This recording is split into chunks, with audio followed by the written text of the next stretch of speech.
Welcome to our channel. In this video I will show you how to use Dolby Atmos on XIAOMI Pad 8 Pro for better sound.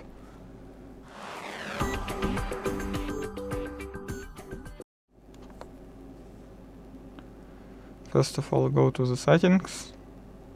Here sound effects again, and here you can turn on Dolby Atmos. After turning it on, your sound must be improved. Thank you for watching. Please subscribe, press like button below the video, and see you in another videos.